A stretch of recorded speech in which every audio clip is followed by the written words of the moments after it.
उलेमा board को कांग्रेस की तरफ से आश्वासन मिला है। इस पर एक अपडेट सामने आया है कि कांग्रेस की तरफ से उलेमा बोर्ड को आश्वासन मिला है। उलेमा बोर्ड ने अपनी मांगों की एक फहरिस्त रखी और उस पर अब देखिए कांग्रेस ने भी उन्हें भरोसा दिलाया है। एनसीपी शरद गुट की तरफ से भी उलेमा बोर्ड को कहा गया है कि इन मांगों पर विचार किया जाएगा। और देखिए उलेमा बोर्ड को कांग्रेस की तरफ से भी आश्वासन मिला है, सभी 17 मांगों पर हम विचार करेंगे। तो महाविकास आघाड़ी के घटक दलों की तरफ से उलेमा बोर्ड को यह भरोसा दिया जा रहा है कि उनकी मांगों पर विचार किया जाएगा। चुनाव प्रचार और चुनावी सरगर्मी के बीच उलेमा बोर्ड ने 17 मांगों की एक लंबी लिस्ट सौंपी है, महाविकास आघाड़ी और उसके घटक दलों के सामने रखी है और उस पर अब प्रतिक्रियाएं सामने आ रही हैं। कांग्रेस की तरफ से उन्हें भरोसा दिलाया गया है कि इन पर विचार किया जाएगा। संवाददाता राजीव हमारे साथ इस वक्त जुड़े हुए हैं। राजीव, कांग्रेस की तरफ से एक तो बताइए कि क्या कहा गया है और क्या महाविकास आघाड़ी की तरफ से इस मांग पर दिए गए बयान को माना जाए कि ये महाविकास आघाड़ी का बयान है या अलग अलग दल उलेमा बोर्ड की इस डिमांड को अलग अलग तरीके से रिप्लाई कर रहे हैं, उसका जवाब दे रहे हैं? देखिए, महाविकास आघाड़ी के तीनों ही दलों को अलग अलग पत्र जारी किया गया था। ऐसे में अभी तक जो दो प्रमुख दल हैं, शरद पवार की एनसीपी, उनकी तरफ से आधिकारिक तौर पर लेटर जारी किया गया जिसमें उन्होंने उस पर विचार करने और सरकार स्थापित होने पर इस पर अमल करने की बात कही है।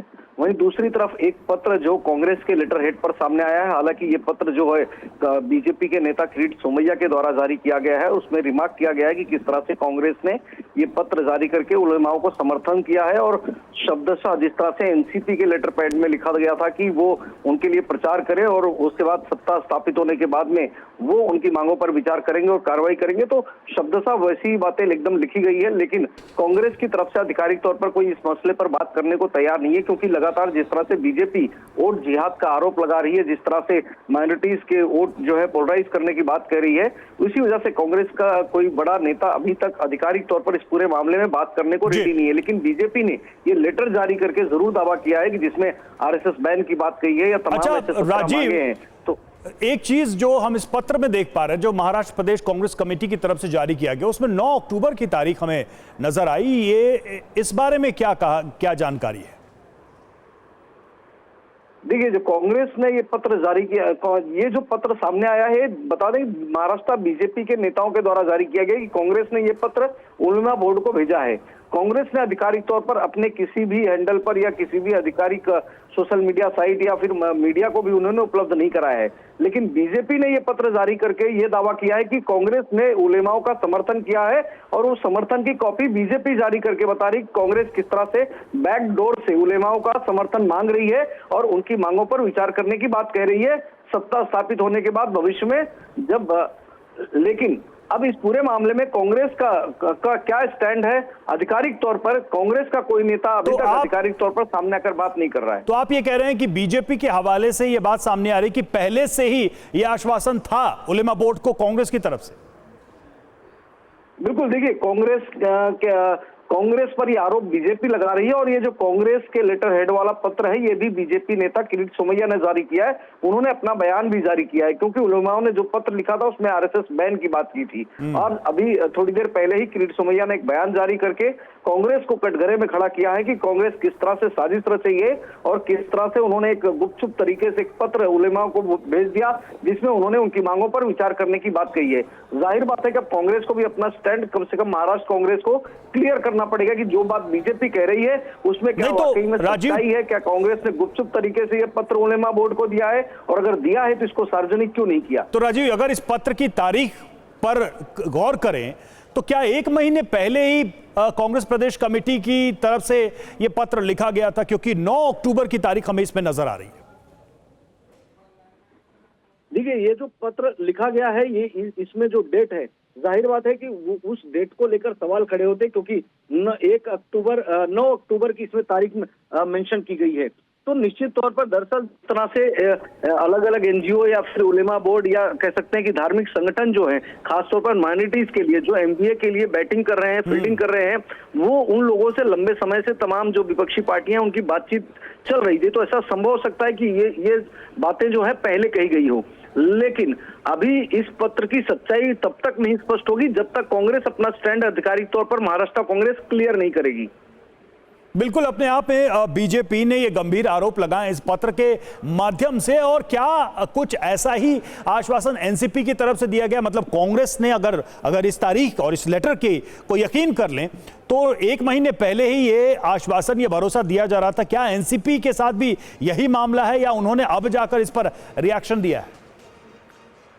देखिए, एनसीपी और कांग्रेस में बहुत ज्यादा डिफरेंस है। एनसीपी महाराष्ट्र के महाराष्ट्र तक सीमित है और महाराष्ट्र में भी कुछ एक सीमित कह सकते हैं इलाकों तक सीमित है। पूरे महाराष्ट्र में एनसीपी का फैलाव नहीं है, लेकिन कांग्रेस एक राष्ट्रीय पार्टी है। एनसीपी खुलकर इसका समर्थन कर रही है। इस पत्र के एक पत्र के जरिए उन्होंने आभार भी व्यक्त किया है उलेमा बोर्ड का, और साथ साथ में उन्हें आश्वासन भी दिया है कि उनकी मांगों पर विचार किया जाएगा जब सत्ता स्थापित होगी। साथ साथ में उन्होंने प्रचार करने की अपील भी की है। लेकिन कांग्रेस के लिए मुश्किल हो सकती है, क्योंकि कांग्रेस कह सकते हैं कि पूरे राष्ट्र में फैली हुई पार्टी है, पूरे देश में फैली हुई पार्टी है, राष्ट्रीय पार्टी है। ऐसे में अगर कांग्रेस खुलकर इस चीज का समर्थन करेगी तो निश्चित तौर पर इसका भुगतान उसे किसी अन्य राज्य में या अन्य शहरों में भी करना पड़ सकता है। तो बहुत संभव है कि या तो ये पत्र या तो फर्जी हो सकता है जिस पर बीजेपी सही होने का दावा कर रही है, या ये ऐसा भी हो सकता है कि गुपचुप तरीके से पत्र जारी किया गया हो। लेकिन सवाल ये कि अगर गुपचुप तरीके से जारी किया गया तो ऐसी क्या मजबूरी थी कि कांग्रेस को गुपचुप तरीके से ये पत्र उलेमा बोर्ड को सौंपना पड़ा और उसके जरिए उसको सार्वजनिक नहीं किया गया, उसको मीडिया को नहीं बताया गया। और अगर ये पत्र पहले ही उलेमा बोर्ड को दे दिया गया था तो अब उलेमा बोर्ड इस पूरे मामले को लेकर क्यों सामने आ रहा है? तो बहुत सारी इस तरह के कॉन्ट्राडिक्टरी चीजें हैं जो अभी स्पष्ट नहीं है। लेकिन अब बीजेपी के आरोप लगाने के बाद में कांग्रेस को अपना स्टैंड निश्चित तौर पर क्लियर करना पड़ेगा। महाराष्ट्र कांग्रेस ने वाकई में कोई लेटर जारी किया था उलेमा और राजीव, कांग्रेस की कोई आश्वासन दिया था या नहीं दिया? राजीव, कांग्रेस का कोई रिएक्शन नहीं है अभी तक इस पर?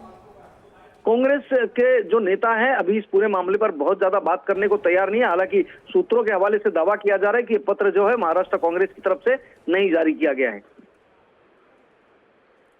तो इस पत्र की सच्चाई राजीव तो तभी पता चलेगी जब कांग्रेस और उलेमा बोर्ड दोनों इस पत्र पर रिएक्शन दे। उनकी प्रतिक्रिया का इंतजार रहेगा, क्योंकि वो क्या कहते हैं इन आरोपों और इस पत्र के हवाले जो बातें कही जा रही हैं बीजेपी की तरफ से कि क्या वाकई में उलेमा बोर्ड ने कोई जो मांग पर पत्र हासिल किया था समर्थन का। और देखिए, इस बीच कांग्रेस के अतुल लोंढे पाटिल का बयान सामने आया है और चिट्ठी से आश्वासन की बात गलत है ये कह रहे हैं। और कांग्रेस की तरफ से अगर देखा जाए तो ऑफिशियली ये देखिए अब धीरे धीरे प्रतिक्रियाएं सामने आ रही हैं। लोंढे पाटिल कह रहे हैं, कांग्रेस का अतुल लोंढे पाटिल, कि ये जो पत्र है और जो आश्वासन की बात है वो गलत है।